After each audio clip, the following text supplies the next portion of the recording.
Hello, everybody. Welcome to the Merle Shenk podcast today. And I have a special guest with me, my favorite person in the world, as I always introduce her as, my wife, Cheree Shenk. Woo! Yeah. So we're like very caffeinated at this point. Are we? Yeah, it's going to be raw and that's real. true. It's going to be good. We want to share a little bit. I would love to go into our story.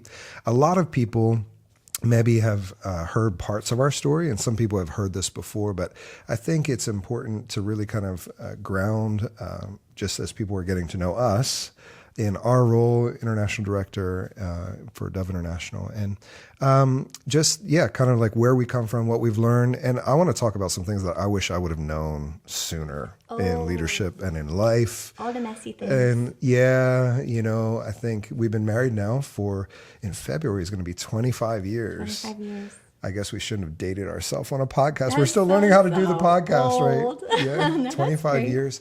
So married 25 years in 2025. We kept it real easy and got married in 2000 so that I could remember how many years. It helps if you're dyslexic. You don't have to do all the hard, You don't have to do all the math. hard things.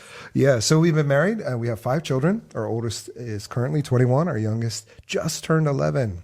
Yeah. And so we're excited about that. Our family's really in a fun stage. Our house is crazy. Like It's a lot of fun. I just have to tell you, Saturday we were sitting there and our duck just decides, like I feel it's just on our porch, like looking in our window and just looking. Like, Yeah. And then So I don't know how many people have a duck. It starts tapping the window. And We I'm have a like, duck. what? What do you want? What is wrong with this animal? Like, why is it here? So just to clarify, we have 3 dogs, 2 cats, a bunch of chickens, and 1 duck. I'm not a fan of all the animals. Yeah, the duck has somehow survived all of the predators around our house. Mm-hmm. We have foxes and raccoons and everything that would love to eat those kind of animals for lunch and dinner. And we do we wind up feeding the predators around our house accidentally. Yeah, it's like the predators are our pets. Yeah, because we're taking care of them. Because we're feeding them. Right, yeah, that's terrible. Much to the chagrin of our children, Yes. who cry every time they lose a pet chicken or something. Okay, focus. Okay. We're talking about Our story, what we would have okay. wanted to learn, what we wish we would have known. So we've been doing pastoral ministry for over 20 years and have been working in different environments with different cultures in various places around the world. And one of the things that I guess maybe just starting in 2004, when we moved to Cape Town, South Africa, we went through Bible college before the Bible school before that. We were a part of church plants, various church plants that were happening. We were a part of, the team that would go and just be a support to them. All this before we went and wound up going. I was a worship leader for many years before that. And my favorite worship. oh, leader. you're so sweet, babe. Yeah, thanks. That's good. Where was I going with that? I don't And know. now we went, in 2004. We went to Cape Town, South Africa as church planting missionaries. We were going there and committed to going for 1 year, right? Like we were like, well, we're going to go and support church plants that are happening. And little did we know that we would be there for over 11 years. In the nation of South Africa. We worked wound up planting a church and being a part of a church plant and leading that church plant in a place called Woodstock in inner city Cape Town. And when we started, the church, we basically, we didn't really have a methodology or something that we were trying to follow other than just go and pray and look for open doors. And I remember we were staying at a friend's house. They were traveling and we were like watching their home for them. And there was a security guard in that area. And I wound up talking to him one day and he opened up his heart and I just started to minister to him and prayed for him for some specific things that God showed me prophetically over his life. And a couple of days later, he flagged me down. Was like, hey, what you prayed, that actually happened. This happened with my wife and this happened. And he said, I'm waiting for you to start a church so that I can come. And we're like, well, where do you live? Like that, where do you live? We'll connect with you and just come and start a small group in your house. And he had some people already coming and gathering for prayer. He was from Cameroon originally. And So that started a relationship with him. We went in to his home. It was a 3-bedroom apartment that had 4 families living in. And so that was the environment that we started our first small group in. And we took some Bible school students with us, and we just went in with a guitar and faith and belief in the power of Jesus to change lives, right? Oh, we have some great stories. That's amazing. Yeah. So, and we would go in, and our kind of our modus operandi was to just worship and ask the Lord to speak to us about a message, and would preach from that message that the Lord gave us in worship, right? Like that day, that night, and then pray for people and minister to people, and had some great times in the presence of the Lord there in Woodstock. So I think one of the things that we really kind of learned in that season, probably from like 2004 to 2007, 2008, somewhere around there in those early years, was I think one of the things that I really learned was both faith and how to live through disappointment, right? Like how to overcome disappointment. And so, we were going by faith. We were self-funded, like raising our own funds, right? We didn't have like a big, strong missions organization backing us. In fact, I remember years later, we wound up going to some missions organizations after we were on the mission field for 8-9 years and being like, hey, we just figured out that we're long-term missionaries. What do you tell people before you send them out the very first time? Like, what books do you have them to read, right? Right. Yeah. And so, like, oh, we could have used that part. Oh yeah, we went through that phase. Yeah. So we were reading those books and like, oh, yep, we made that mistake. Oh, that's what happened. Oh, that's what happened. I liked it because I felt like it's like when you read marriage books and you read them all when you're like engaged, right? And you don't need them, and then you're like later you need them, but you're like, but I've read it already, and you're like, no, it's actually better, I think, sometimes to read it after when you're actually looking for new tools. When you need it, yeah. When you're like, no, I need this, and then it becomes like the Lord's solution to you in that moment, right? Yeah. Oh, that's happened to us over and over and over again, right? But those early years, it was just faith and working hard. I remember, some nights we would go and do outreach and evangelism on the streets in inner city Cape Town, and it was a time where there was a lot of gangs that were functioning in that area, and we lived about 20 minutes outside of that area, and we would drive in and work and minister. And we had to walk in the middle of the street. Like as it was getting dusk, you had to walk in the middle of the street because if you'd walk on the sidewalks, you had a high probability of getting mugged and held up, Yeah. So in that environment is what we were working. Me and this other guy, his name was Sammy, we would go and he was a son of peace. I didn't really know much about sons of peace other than, Luke 11, and Jesus talks about it. But like looking back, it was like, oh no, he was actually a son of peace. Like he opened the door to his house, brought friends and family in, and we would pray. And that's actually kind of how the first small group started. The first church got planted there. But he would do things to me like, he would be like, hey, we're going to go see this new family. This new family just arrived from Cameroon or from another country. And we're going to go in, and we go back in there's apartments behind the first row of houses that were not very nice, right? It'd be like one working toilet for like 12 apartment rooms. It was not great. And sometimes the smoke, the marijuana smoke would be so thick in those buildings, you get, happy preaching the gospel. Anyway, but like we would go and I remember the first couple of times he did this to me, he would knock on the door and be like, okay, hi, we're here and we wanted to come and visit you. And this is my pastor and he has a message just for you. And so he's going to preach. And he had never told me that. You didn't know what you were going to. You're like, okay. No, right. Yeah. So like, it was like, oh, okay. Well, hey, let's take a moment and pray together. In the marijuana-filled apartments. Right. And like, in the back alleys of the... yeah, I mean, wonderful, humble people, right? And beautiful people, amazing people that had come to try, and they were refugees and try and, find and better their life. And just being able to pray, support them, preach and minister to them. So wound up, that was kind of when we planted the church. We wound up having a bunch of different nations represented in our church. because of that and because of the environment that we were working in. But I remember that in those seasons, like it was a really time of financial lack in our life. And when, our oldest daughter was just a couple years old, a year or two old, and our second daughter was born, like that was a season that was really tough. Do you remember the one time we had this car? It had so much issues. It was like, how old was it? I don't remember the Beetle. Which one? Well, the Beetle was the upgrade. I don't know if you remember that. It was the 1970 Beetle. I'm talking about the Beetle. Okay. Yeah. I just remember the one time it kept breaking down, and I had to learn how to drive stick and bump start it. And I remember our oldest daughter was like a toddler, like still in the chair with like her pacifier.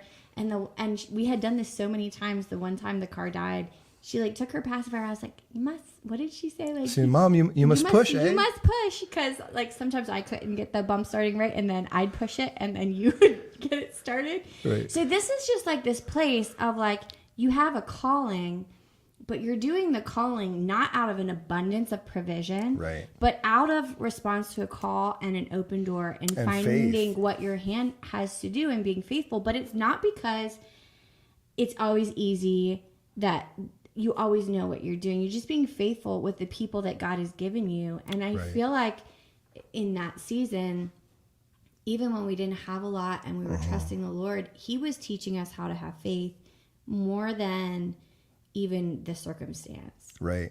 Like, I think if I would look back and just sum it, so much of our journey, and it really speaks to me even now, is like, have more trust in God. Come on. Like, even when you feel like it's impossible and you don't see, just have more trust in God. Like, that was my lesson. Like, I wish I could have had so much more peace if I just would have been like, God's got this. Like, it's great, Yeah, those were years. I mean, I remember like just really wrestling through that, with learning to trust Him. It is a big learning to have faith, learning the difference between like faith and presumption, right? Like there was a few things that like we put on credit cards that we shouldn't have put on credit cards. Like, oh, if God can provide, He can provide for the credit card payment. No. Right. And this sounds so stupid now. Yeah, but totally. It's just practical. It was practical, yeah. And so, but it was really too like we were just leaning into God for what we did not understand.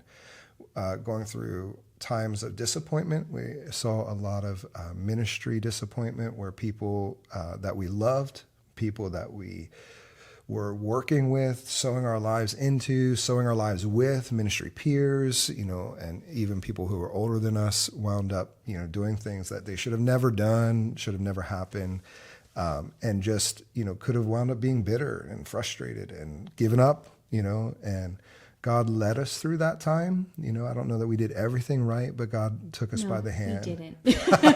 Okay, there you have it. Freely admitted. Yeah. Yeah. Right. I remember God protecting us, protecting our home. Do you remember the time you were traveling, and it was this time where there was a gang who was hitting a lot of the homes in our area, and they have them on video camera.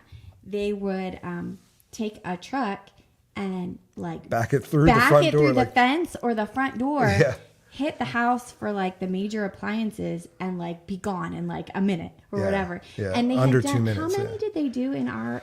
Like we lived in a close. Yeah. And they did like 3 or 4 houses in our close. I don't think I really realized. No, at the they did time. like 7 or 8. There was a lot. Yeah. And like, and they did like our house it didn't have a fence. Like we didn't have a fence.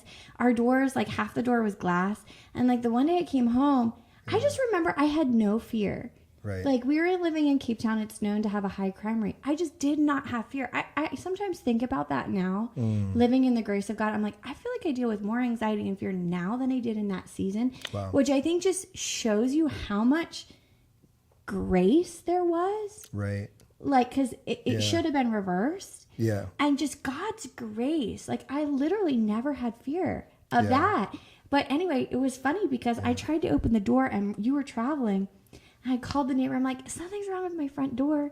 And our neighbor came and he was like, oh, someone tried to break open your door because it was like bent, like the thing in it was like bent. Yeah. And so he fixed it for me, but I was just so in awe and thankful because I was like, God protected us Mm-hmm. because all these other houses had way better security. like armed Maybe response. our appliances weren't that great. Yeah, honestly, they weren't. Like, They but it weren't was very just much. like sometimes Yeah. it's not about you, and it's about the Lord. Yeah, and totally. the lesson is like, I just wish even now, I'm just reminded, just Mm. trust Him. Yeah. Like even in the messiness, That's so even in good. the times when our cars broke down in the side of the road. Oh my word. Like we didn't Oh, have that money for happens rent. so often, right? Like, just like it was like every week the car was breaking down. Something else, So something it doesn't different. mean you're not called when Right. you have trouble. Totally. I troubles. remember like literally on the side of the road weeping. Like, Yeah. God, what is wrong with Do me? you remember that Like, was what is actually wrong the with week us? you were starting Bible school. Yeah. And we were like, come on. We were starting a Bible school Bible for other school. students, right? Yeah, that night. It was wild. I was so frustrated. I was like, God, what is going on? Like, don't you see us here? We're giving our lives for you. Like, somehow I thought maybe, I don't know. Looking back, I would say like somehow I thought maybe God owed me something or something, but like, literally broken, like just emotionally weeping, being poured out on the side of the road. And within a week or two, the Lord provided through some people who were supporters of us, and they actually wound up buying us a new car. It was really a redemptive story, a whole bunch of other things that had happened in that relationship that wound up being, a really redemptive story to us and part of God's redemption story. I remember traveling to Kenya, I'd already booked the airline tickets and you gave me a jar of peanut butter. I was like, we had I don't know, so little money, and no more coming in. Right. And you had booked your ticket on miles. I think we had like reward $30 miles, so or you something. couldn't change it or whatever. Yeah.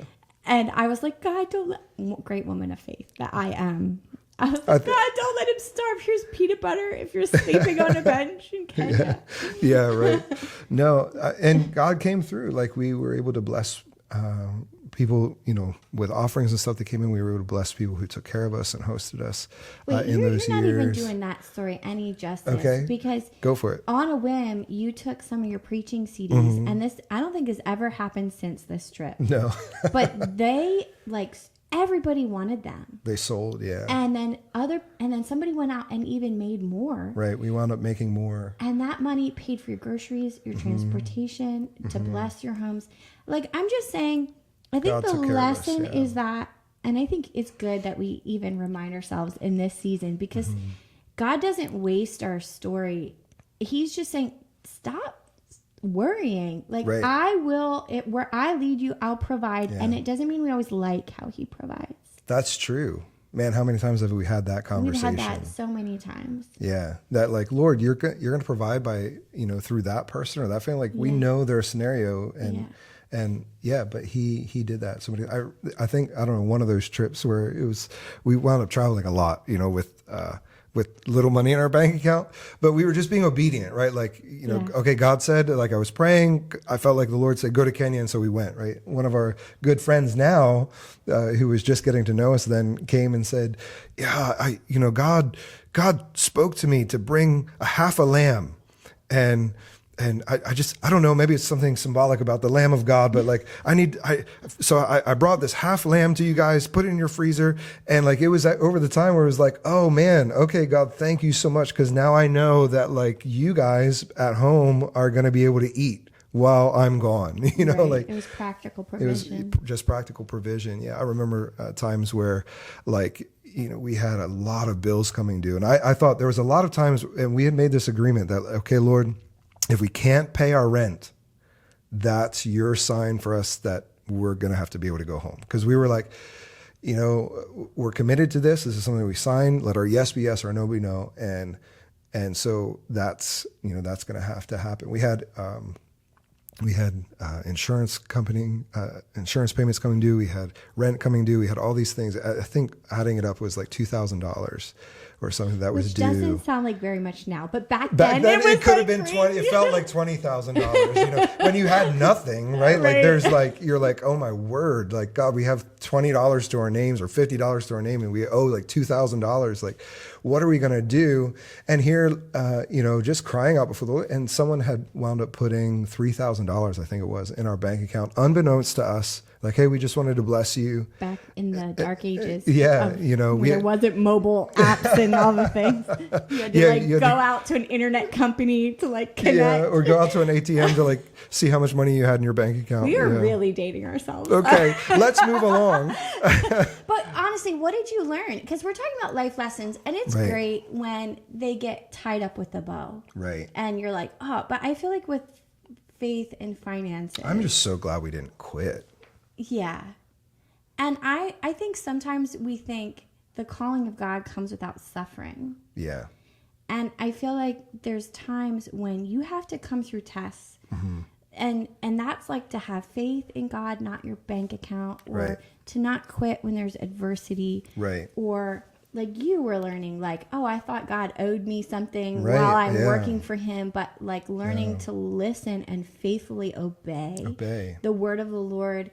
And walk in that character. Yeah. I think for me, in the lesson is always just trust me. Like I will be there for you. Like who is the Old Testament prophet who like got thrown in prison, and the Lord said to him, like, your nephew is going to come to you and tell you, like, buy the field because the right of inheritance is yours. Buy the field in Anathoth because the right of inheritance is yours. And God told him to buy the field, right? And in that message, it was like, okay, so this was it was his inheritance. It's something that belonged to him, right? But yet he still had to pay a price for it. Right. And so I think calling is that way. Like God calls you to something. God destines you. He purposes you. He gives you gifts, right? He sets up divine connections, moments in time, but yet there's still a price to pay. Like there's still a price to pay for your inheritance, to like purchase your field, right? Like to purchase your field. I think that was a big revelation for me. And God, by his graciousness, taught us to prosper in that time, taught us to become prosperous in our thinking. He taught us to become, way before like we started to really prosper the next season in our life. One thing you really brought to our marriage is like this long-term, like we're obedient to God until he says to change. Oh. And we're not going to shift because of offense, and we're not going to shift because it's hard, and we're not going to shift preseason, and we're going to show up to like the people who speak into our lives, and we're going to be open with what's happening. Mm-hmm. And because of that, somehow by God's grace, he kept carrying us through. Because there are so many times when we did this out of lack and not out of abundance. Yeah. And I think there's this misconception that like, oh, it was easy for us. It's easy, or it's still easy. Like, I feel like there is this place of like every day, if you're not trusting God, like, and then willing to stand on it. Yeah. Like maybe you're living too safe. Wow. Yeah, that's good. I think, so that was kind of like the first season, and we're taking a long time here. Well, we got to wrap it up. We'll have to do the second season. Yeah, we're going to have to do a second season here. So that was season one, right, of 3 or 4 seasons in that season of our life. Because the next season then, which I would love to get into, is where we really started to learn leadership, and learn different things that we needed to learn. That were practical, learn how to lead teams, learn how to delegate, learn how to not do everything ourselves. Dude, I feel like I'm still learning all of this stuff, just in another dimension, another context. Yes, it started there. Yeah. But that's how God taught us to prosper then eventually, is where we learned some of those leadership principles and learned to delegate, learn how to avoid burnout. Oh man, that's a big one. Yeah, it is a big one. All right, God bless you. Thank you for listening to us today as we rambled on about our story, just to get to know us and to hear part of what God has done in our life from the early days. So God bless you. Our kids are always complaining. They're like, we've never heard these stories. Why do you never tell us these stories? And we feel like we tell them everywhere. We're like, you lived them. What are you talking about? Right. Yeah, but I think the point is that you don't have to have it all right. And you don't have to do it all from a position of strength. But if there's one takeaway you said, which is not to quit, and I said, I wish I just would have trusted God and surrendered more. Amen. God bless you.